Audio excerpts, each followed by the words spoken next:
Hello, alors aujourd'hui je suis vite fait vraiment à l'arrache parce que je viens de voir défiler sur Facebook que le film Dracula de Coppola de 1992 ressort en version remasterisée le 26 février. J'espère que c'est pas une fake news parce que me faites pas ça, parce qu'en fait c'est juste mon film préféré de tous les temps. Il est sorti en 92, je n'ai pas pu le voir à l'époque au cinéma, j'avais une dizaine d'années, je l'avais vu à la télé.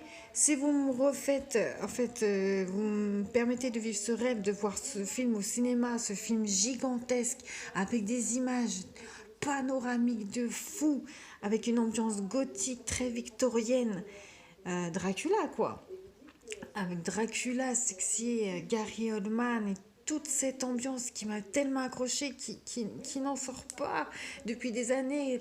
Aucun film ne l'a détrôné. Ce mélange de volupté, d'érotisme, de sang, de mystère, de...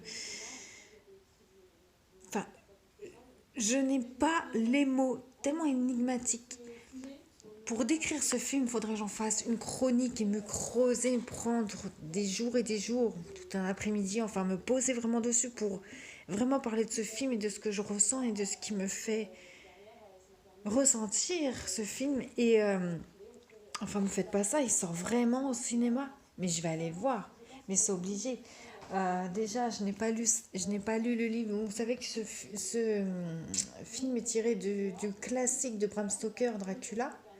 J'ai lu en livre, je ne l'ai pas encore lu, en fait, je repousse.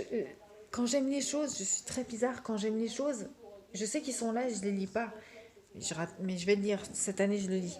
Mais me faites pas ça, Dracula au cinéma. 2020, je crois que on est déjà au top en fait. J'en reviens pas. Je suis en plein rêve de ce magnifique film. J'en reviens pas. J'ai juste en profité. Ça m'a donné une idée. En vous parlant du film, de mon film préféré et qui a été adapté de ce roman, de ce classique, hein, on peut dire. Bram Stoker j'ai dit romanisé, ça n'existe pas du tout. A romancé un peu l'histoire de Dracula avec Mina, etc. Mon top 3 cinéma, c'est bien sûr donc Dracula, je crois que vous avez compris. Le top 2, pour moi, vient juste en dessous, enfin, non, Dracula, elle est loin, parce que depuis 92, je crois que... Pourtant, il y en a eu des films entre-temps. Mon top 2 est Shutter Island.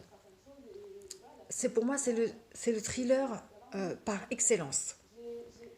Intrigue, suspense, mystère. On se dit, mais waouh, mais qu'est-ce qui se passe pour un retournement de fou à la fin et un twist, mais de dingue, de dingue. En ricochet, c'est-à-dire que tu as le twist, et tu dis ah ouais, ah ouais, ah ouais, vous savez comment se passent les thrillers. Et c'est une fin ouverte. Il y en a qui n'aiment pas, moi j'adore ça.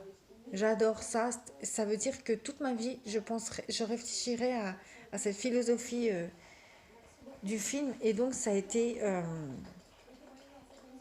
voilà. Alors je sais pas par contre... Ha ha ha ha. C'est une vidéo faite à l'arrache. J'ai le livre ici, Shutter Island. C'est le livre qui a inspiré le film ou c'est l'inverse? Enfin, de toute façon, voilà. Et donc, en troisième position, n'est autre, moi je suis fan de ce thriller, Le silence des agneaux. Le silence des agneaux avec Anthony Hopkins et Jodie Foster.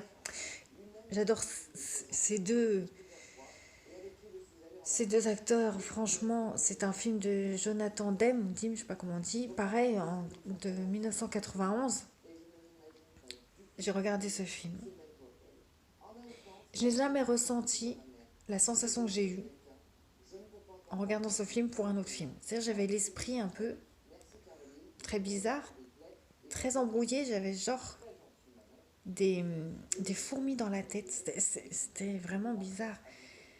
Mais c'est un bijou ce film.